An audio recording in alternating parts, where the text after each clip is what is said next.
Morning, everyone. Welcome to the Tuesday meeting of the VOCC. We have Reverend Doug Fields with us today. He's going to lead us in invocation. Good morning. Please join me as I offer a blessing. God Almighty, we thank you for the opportunity to live in a country in which all of our citizens can participate in government and show their concern and share their care for this community. Father, I also thank you for our commissioners, for the calling that you've laid upon them to be leaders in our community. Father, I pray blessings on them for their dedication and commitment. Lord, I also ask for your wisdom, for you to grant them your wisdom and clarity and compassion, Lord, as they make decisions, as they consider the needs of our community. I pray that their heart and their ears are open to the needs of our community and that they respond with wisdom that comes from you. We thank you, Lord, for this and for your authority. In your Son's name we pray. Amen. Amen. Thank you. You want to join me in the pledge? I pledge allegiance to the flag of the United States of America and to the republic for which stands one nation under God, indivisible, with liberty and justice for all.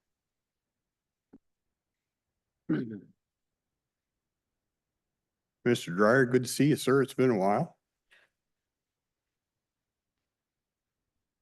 Okay, I'll seek a motion for approval of minutes. Mr. Chair, after review of the minutes, move to approve the minutes of April 14th through the 16th. Okay, we have a motion to approve the minutes. Any questions, changes? Seeing none, we'll call for a vote. Those in favor? Aye. Aye. Consent agenda. Call for hearings. We have a few call for hearings. We have a call for hearing for proposed surplus vehicle and equipment disposal. It's scheduled for May 13th, 2025. We have a call for hearing to amend the 2025 Cowlitz County budget to dissolve an internal service fund known as purchasing services. The county used to have a print shop and it had some other things that we called internal purchasing services, and we don't have that anymore. So we're dissolving that fund known as purchasing services and to increase appropriations to account for additional expenses and recognize additional revenue. So we're just changing accounts where we put that stuff in. Item 3, call for hearing amendment to chapter 6.13 of Cowlitz County Code, dangerous animals, scheduled for May 13th, 2025.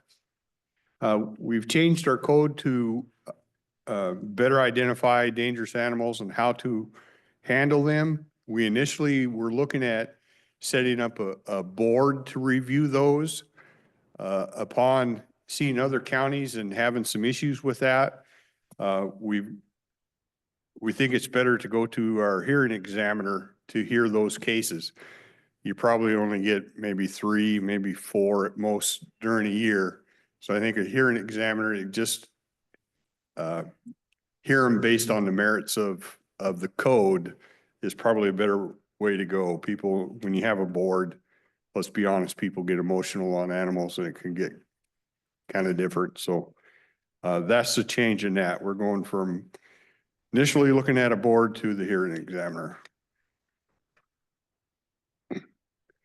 Couple call for bids. Call for bids for countywide guardrail project scheduled for May 20th, 25. This is different than replacement of damaged guardrails. This is new guardrail.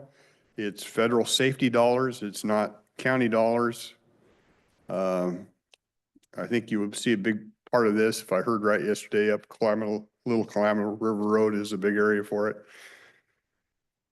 And then a call for bids for the 2025 Joint Agency Pavement Striping Project scheduled for May 19th, 2025. We're expecting a bid in somewhere around 600,000 plus for that. Board correspondence. We received a copy of a letter from Federal Energy Regulatory Commission to Pacific Core regarding the response to comments on the 6th SWIFT #2 project. Letter dated 4/15/25 from Perkins Coie regarding Ever Health operations in Washington State jails. And I'll touch on that a little bit deeper here in just a second. Letter dated 4/22/25 to Jack Kramer, Executive Director, Maritime Administration Office of Port Infrastructure Development. We sent out a support letter for the Port of Woodland for a rail project that they want to do. We did a similar letter for Kalama, I think a year ago, for some rail extension and stuff. And so the Port of Woodland asked us if we'd give a recommendation for their project down there on rails, and we did that. Vouchers in the amount of $2,491,634.03. Before I end on that, let me touch on that letter from the operations in Washington State jails. When you go to jail in Washington State, you need to be provided health care. At this point in time, if somebody's on a state plan or Medicare or whatever, when they go to jail, that stops. And so we have to provide the health care for them while they're in jail. We have a company that sent us and I got a copy of the letter. They're basically pulling out of the state of Washington. So by the end of September, we have to find another vendor, which is getting extremely difficult to find. The reason they're pulling out is basically 2 lawsuits. EverHealth's related company, NAFCare, is the one we're contracted with, recently received an adverse verdict for $25 million in damages in Tapia versus NAFCare. This is basically NAFCare provided a patient in Pierce County Jail. The patient had an extremely rare and often fatal condition called, I'll butcher this, Plegmacia cerulea dolens. Within 90 minutes of discovering the first symptoms, 2 NAFCare nurses immediately treated this patient and transferred him to Tacoma General Hospital, which saved his life, but tragically also led to below-the-knee amputation. He filed suit, and basically he was awarded $25 million in damages, saying they didn't do it fast enough. Also a court case, the estate of Cindy Hill versus NAFCare. This was over in Spokane County. It looks like they maybe they were awarded against them a $24 million punitive damage award, but they're looking at that one that maybe that was too much. The point is, some of these cases are just getting blown out of the water, and you're seeing these huge awards and people are leaving the state. What's that mean to the county is whoever wants to pick that up, you're probably going to see increased costs for us to get insurance care in the jails. So that's just a little more depth on that one letter. With that, unless my colleagues have anything to answer, that's consent agenda.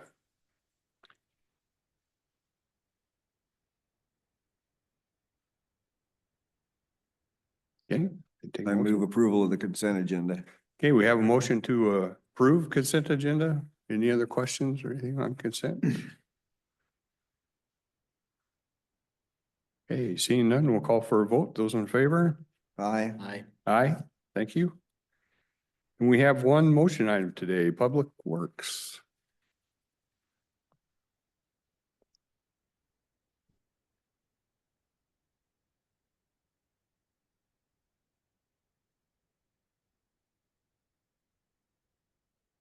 Good morning, Commissioners. Sean Rowley, Public Works. Today before you, we have amendment number 1 to the professional services agreement with BHC Consulting for needed solid waste engineering services for an increase of $400,000 to a $1 million contract. This amendment is for the construction of Cell 10 Engineering and Design.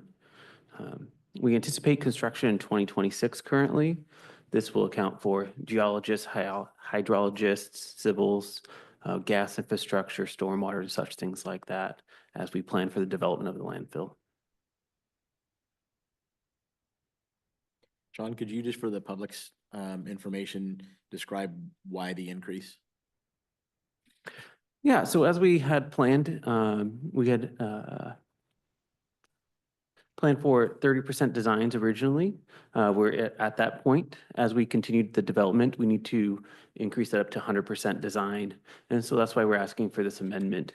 The contract with BHC covers quite a bit of items, especially operational, even at Tenant Way. So as we first designed this contract back at the beginning of the year, those dollars did not include, say, Tenant Way. We needed to address the flare there. We do have continuing ongoing support at the landfill for waste acceptance or other operational issues. But this amendment itself is specifically designed for Cell 10 itself. So is this information basically cradle to grave for cell 10, or is it just the design for the construction? This is just the design for the liner system itself at the landfill.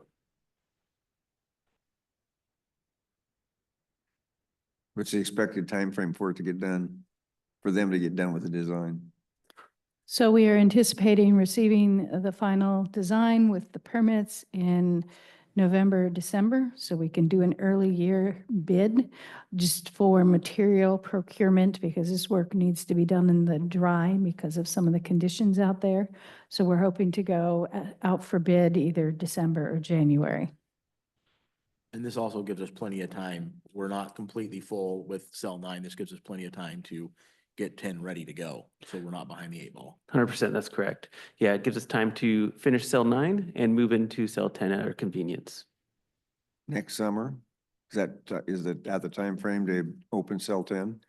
That'll be construction. We'll probably move into it in late 27. Okay. Do these permits have any expiration, Sean, or once you get them, are they there? So the permits do have timelines on them. They're generally 2 years with the ability to Timelines? extend them. So going out, getting them in the fall, going out to bid in November, December, we'll have plenty of time to do the construction. If any delays come after 2028, then we'd have to You can, re-permit it. yeah, you'll reapply for the permits, but I don't see us not being complete by then. Yeah. At current waste introduction, I guess, whatever you want to call it, at current transfers, how long is the cell lasting us right now? Great question. Let me go to my paperwork. I would say that depends, which is a true statement, but he'll give you paperwork because all of our cells are slightly different sizes.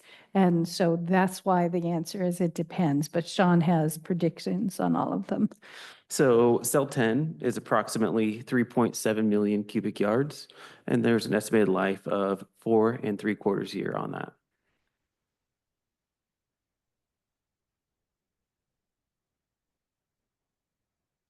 On some of these cells that we have more of the municipal waste in, and you've probably answered this for me before, because that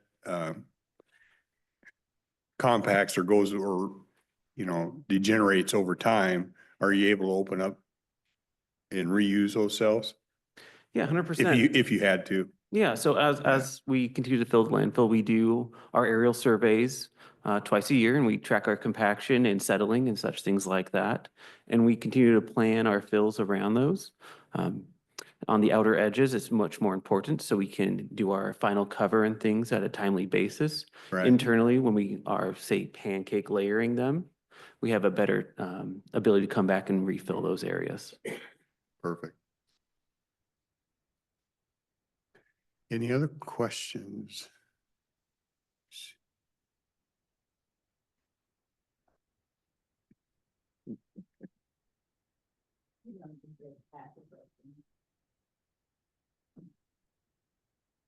$1 million to a layperson is a lot of money. It's like, oh my gosh. So what do they do for $1 million? I mean, how many hours does that entail of planning? I mean, honestly, they have to really work. I mean, the hours would have to be astronomical to warrant $1 million. Is that going to be accomplished? I mean, are they going to have that much? I guess what I'm going to say is it really going to take $1 million to cover what they're going to do? Because does it take that many hours to plan, to do these planning workups? So the short answer is yes, but the $1 million is not just for the cell. We've spent money on fill plans. They're doing some work at Tenant Way on the flares, replacing the flares. And so the work to design a cell, and in this cell particularly, they found some groundwater is higher in part of the cell than they were anticipating, so we're going to have to do some extra work in that area. So by finding it now, doing the geology and working around it. So a cell design requires geotech going out, doing some drilling. So you've got your drilling expenses, that engineer who does a big report and a study. Then you have the design of your layers as you go up so that we don't leak, because none of us want us to leak. Then we have the multiple layers with above that for gas collection and leachate collection, and planning that all the way up and how you interface with the other cell. When you go out to do the construction, you also look at how do we direct the storm drain itch before the cell starts working, so that we can keep that separate from our leachate, so we don't have to pay to treat that. So we have temporary when we're installing. So there's phasing plans, the whole design. In the general rule of thumb, so for landfill design, 15% of your construction costs. So if it was a $10 million landfill, 15% of that can be anticipated for, at a minimum, for your engineering, your design engineering. And then on top of that, there's another 10% during construction, where you have construction, inspection, and testing. So 25% of any public works project is engineering. And the more complicated the project, the higher end on that scale it is. So a landfill and a bridge are the high end. Building a road, as long as you don't find anything archaeological or strange in the geotech world, is pretty straightforward, comparatively speaking. So that was a long way to say, yes, it's a lot of hours, but there is the main company and multiple subs working on it all at the same time. The coordination, getting our permits from Ecology and Environmental Health is a process, plus Southwest Clean Air Agency. Okay, thank you. Like I said, I didn't want to answer the question, but $1 million to us paying the taxes is a lot. It is. Thank you. And I just want to add in, it might be helpful to give a little bit more of the size of this cell. It's 16.79 acres. So just to give some scale to it, it is quite a large site as well. One of the questions was, how long does a cell last? And you related your answer to the square foot of a particular cell. Are there any other variables in there, like a different type of material or different contracts or whatever that will also affect how long a cell lasts? 100%. So the 3.6 million cubic yards is just the volume of the cell. Now, depending on the type of waste that comes in, as Commissioner Dahl had indicated, how it decides to compact, how it will rot in essence, those all play a key factor into the actual life of it. What we report at the 4 3/4 years is the straight line on that. It will most likely last a significant period of time longer than that. Okay, do we anticipate any new type of material or anything during that 3 or 4 years life you're anticipating? At this time, we don't have any additional material that would be bringing in. Okay, thank you. And in addition, cell 10 is an outside cell, for lack of a better word. So a inside cell with a 16-acre footprint will last longer because you can fill up on both sides and don't have the side slope. So the cell 10, because it's an exterior cell, will have a 3-to-1 side slope permanently installed, where the interior will basically have straight lines. So interior would have a longer life. So our landfill is municipal waste only, or does it take in some hazardous waste? So we take industrial waste from our mills and then MSW municipal solid waste from ourselves and surrounding counties. Okay, and do we still have rail access to the landfill? Pardon me? Do we still have rail access to the landfill? There is no longer rail. No longer any rail, okay.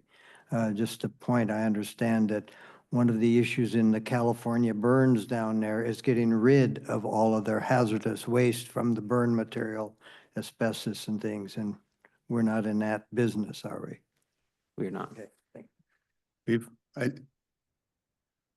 you correct me, but I think traditionally this was mainly industrial waste, which is like dirt and Yeah, so the industrial. waste- compromised dirt and stuff, which really has no compaction, it has no degeneration. So I think our crew has done a good job of introducing the MSW or the municipal waste that does that.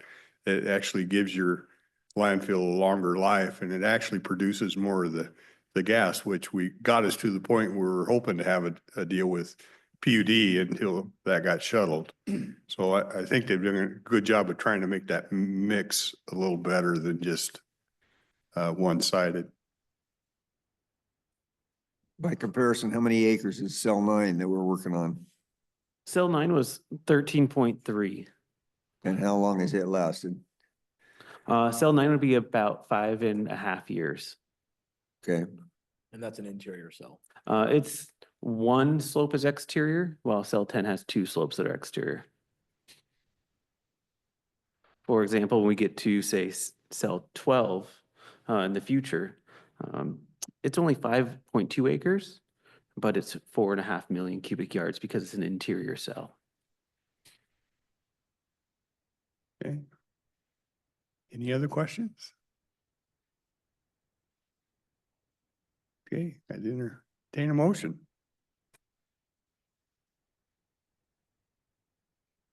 you good? Move to approve amendment number 1, professional services agreement with BHC Consultants LLC as presented by staff. Okay, we have a motion to approve the amendment number 1 to professional service agreement. Last chance. Seeing no one? Okay, we'll call for a vote. Those in favor? Aye. Aye. Thank you, Sean. Before we open it up, just a reminder, this Wednesday at 2:30, we have a workshop with the Department of Fish and Wildlife. It's the first time we've had them in, so if you want to have some conversation with them or hear what they have to say, it will be this Wednesday at 2 Thursday. The following Wednesday at 2:30, the 30th, Department of Ecology will be back. And then the following Wednesday at 2:30, Community Mediation Center will be in and chatting with us. With that, we'll open up public comment.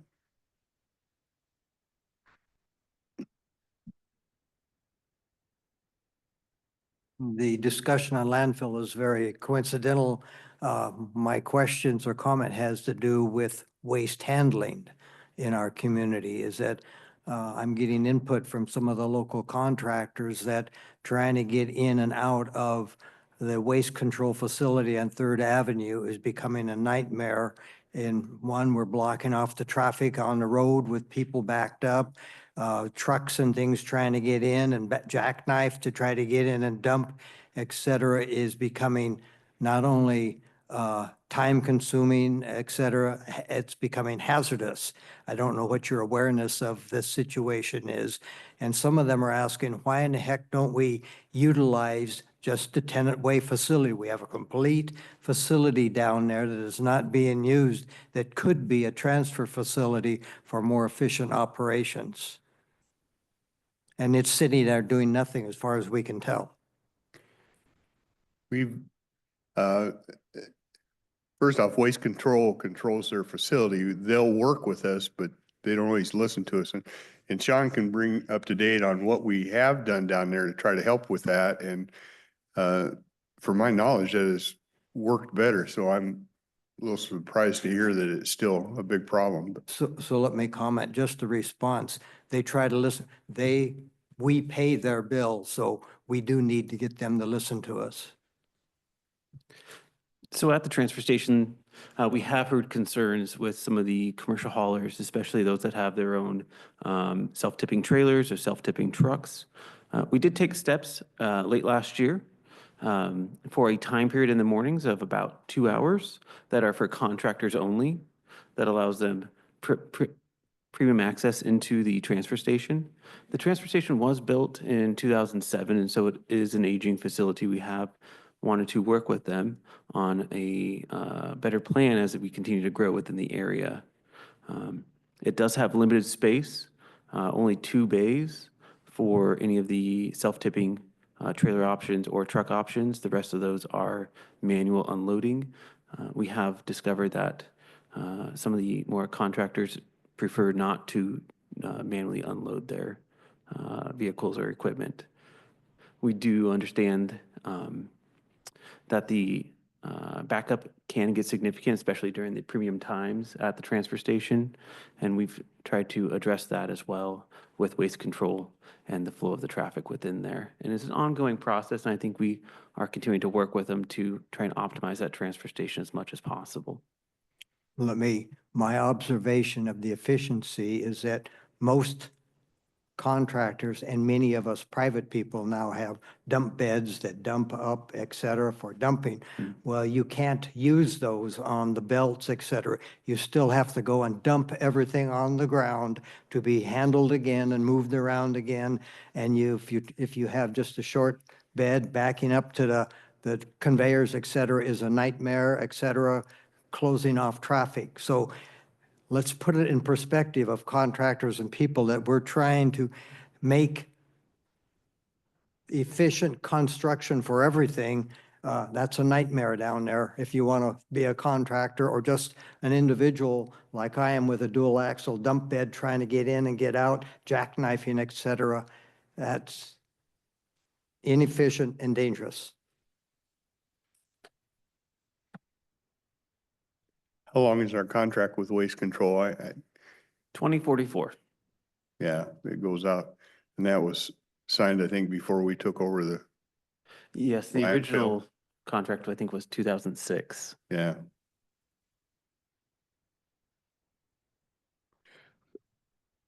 So unless we wanted to build our own facility, I mean, I can't force Waste Control to build. We can put pressure on them for sure, but And kind of have a monopoly. yeah. Okay, we can look at all. And then I did want to address the tenant way as well. Oh, yeah, Um, yeah. We have sold the tenant way buildings and dump site to the Port of Longview. They have taken ownership of that. That did close. How has Waste Control been in previous conversations? Have they been receptive to any ideas and changes? They have been. We did have that ownership change in 2020, and I think that the relationship has been good there, and they're open to conversations and trying to do the best within their facility that they have and looking beyond that as well.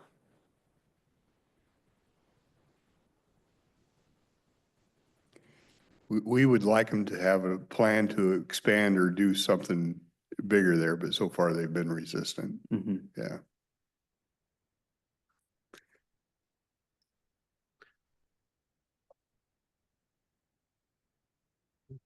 Just, again, waste control, it just brings up, we know that we have some monopolistic businesses in our community driving the prices higher, et cetera, because of just the way they've seated themselves over time. Good business for them, but not good business for us.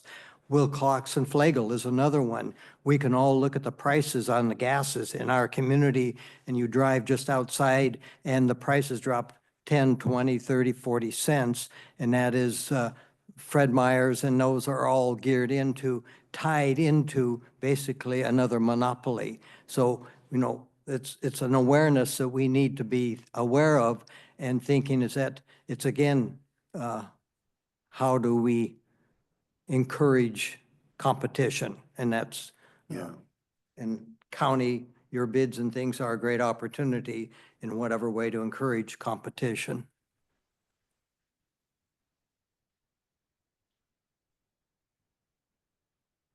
Okay.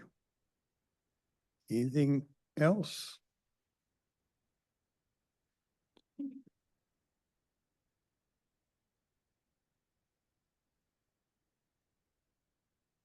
I just have a plea, if you will. Tonight, Toledo or Tootle is having a school board meeting.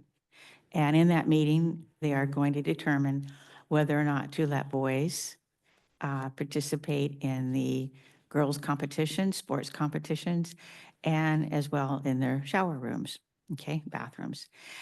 We're hoping for a large turnout, so I'm hoping the audience will maybe think about going as well at 6 o'clock in the library at Tootle.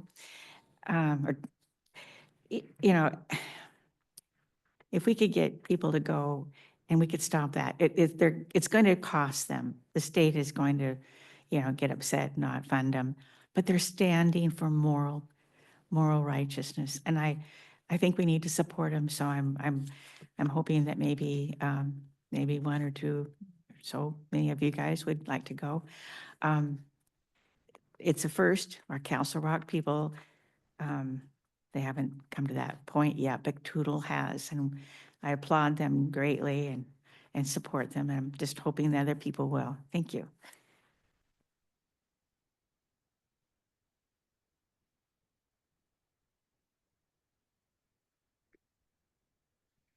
We hear the threats all the time that they'll take away funding, and I gotta tell you, I don't think it's constitutionally in our state legal to take away school funding, so. Not Bridget. Take away the added expense for certain special programs. I was surprised that you didn't bring anything up from the general on the Woodland, Port of Woodland TIF that the three commissioners there voted down, et cetera. And whether you're for it or against it, there was a lot of good communication that was generated by just bringing it to the surface of truth and transparency and visibility that allowed people to form their opinions anyway. So for better or worse, there was a good process. I would consider that Cowlitz County and you commissioners were key in stimulating discussion and awareness. Thank you. Yeah.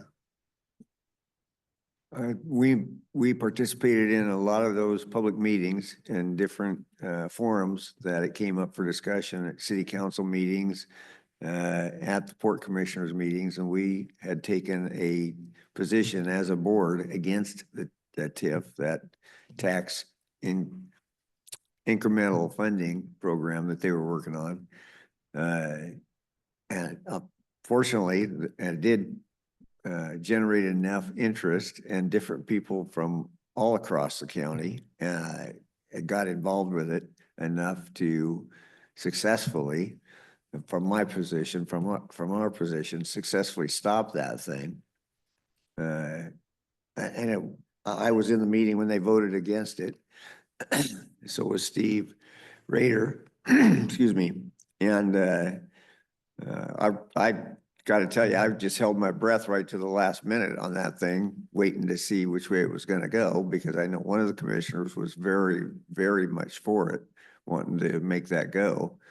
But public pressure and testimony swayed that thing enough to push it to a stop, which felt like a stay of execution from sitting up here for what that was going to do to the county. So yeah, that was a process, and I was tickled to death to see that much involvement from the public, that people got out, went to the meetings, voiced their opinion. And as far as I know, I never talked to anybody except for the one port commissioner who was for that. Every single person that I talked to in the meetings where people ask, where the commissioners ask, was there anybody for it? Not a single person stood up for that TIF to happen. I would say the work really isn't over. Now it kind of shifts to our representatives and our people that represented us in Olympia to try and adjust that a little bit. I don't think it's necessarily a bad program if you keep it within a scope, but when you put a program that nobody else, all the affected parties don't have a say in it, it can create a problem like we saw down there. With a scope of 25 years, it's just beyond reason. So think there needs to be some bumpers put on that legislation to make sure that affected parties are more involved from the get-go and aren't just hit with this. Yeah, and Commissioner Wiles' comments at that meeting are a testament to the fact that it should have been handled differently from the get-go, that the affected junior taxing districts should have been involved and at the table prior to spending the money that they were going to spend on the consulting firm putting it together for them. So, yeah, we, as a county commission, we expressed our disapproval with it and that we were not in favor of it. And Chairman Dahl is really the one that spearheaded that to get that word out into the community. And it's something that we need to stay on top of, as the chairman said, with regards to our legislatures. But I've also already heard rumors that there are municipalities within the county that are looking to utilize that same funding mechanism for things within their municipalities. So we want to make sure that we are communicating with the powers that be within those communities and municipalities, and have open lines of communication with what the intent is and who's affected moving forward.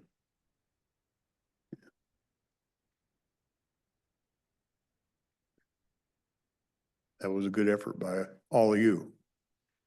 Anything else?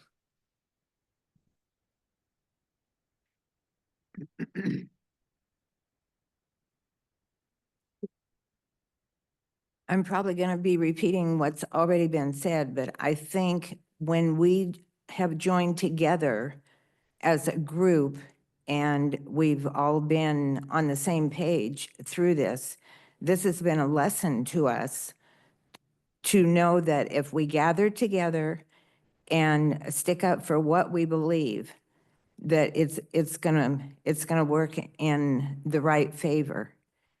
And I just appreciate you guys standing up for us, and because I really feel if we wouldn't have had the showing in the last few meetings that we've had, they would have slipped it under the covers and it would have passed. So we need to be positive, and when things like this come up again, we need to stand together and fight for our freedom, our rights, and representation. So thank you, guys. Well, really, we appreciate that, but really thank yous to you. I say it almost every week. We appreciate you participating in your government.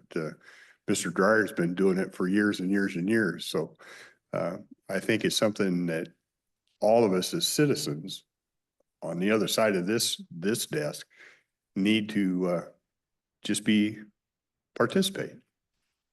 A lot of times it's probably boring and you got better things to do, but it can have a big impact on you. It can happen about like that if you're not paying attention. Yeah, that's really true. And I think the same thing. If we wouldn't have said something, they would have done it. No question about it. With that first meeting I went to, it was a done deal. They were definitely going to go for that. And I think Flo and Elaine were there. And you know, then everybody got mustered up after that. And we stopped something that was going to happen that shouldn't have. Which brings me to the next point is, I noticed they just made like a law now that, you know, our health department suddenly has a lot more power, you know. I've just been reading up on this a little bit in Facebook, so I don't really know, I haven't read the bills or anything, you know, how that language goes, but they got some in there like we can't make resolutions like our vaccine resolution.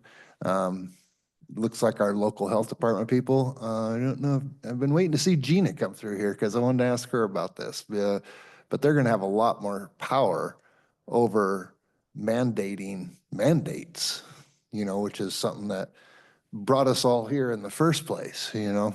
So, you know, right away, maybe you guys ought to crank out a resolution that says our resolutions are good to go. You know what I mean? Like that, we're sticking to our resolutions, you know? That's kind of a joke, but it's kind of true too. You know, it's like, I feel like there's like maybe we won the first round, but there's another round coming. It kind of feels that way. Yeah. Well, I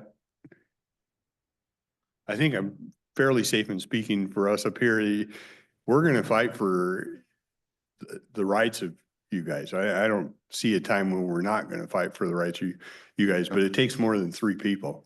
Yeah, it does. It takes the community to also join and stand up also. So I would say whatever happens up there, you can overcome it. Sometimes it just takes some work and takes some backbone, but you're not gonna see us shy away from trying to protect what we believe, which is your rights and liberties. Well, I can't speak for everybody, but be right with you on that myself, for sure.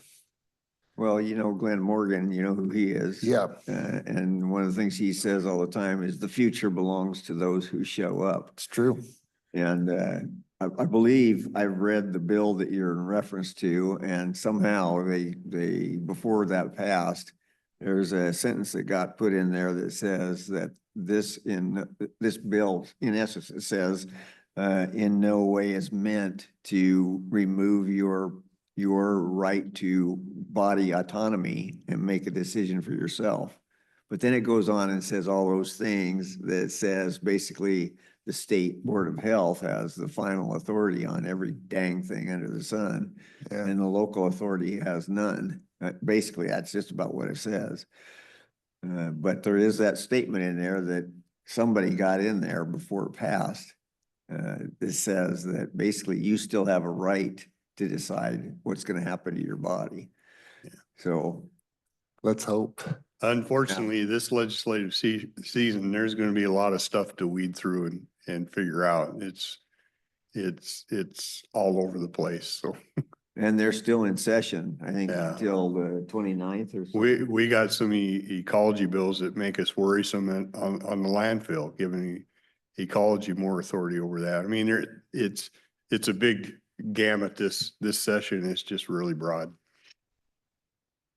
Yeah, on that piece of legislation, I could be wrong, but I believe what it's saying is they're firming up the language, not necessarily to affect our individual rights, but the effects of our local authority and boards here as a county, that we have to abide by whatever the state's best practices are for those types of things, which is where there would be opposition.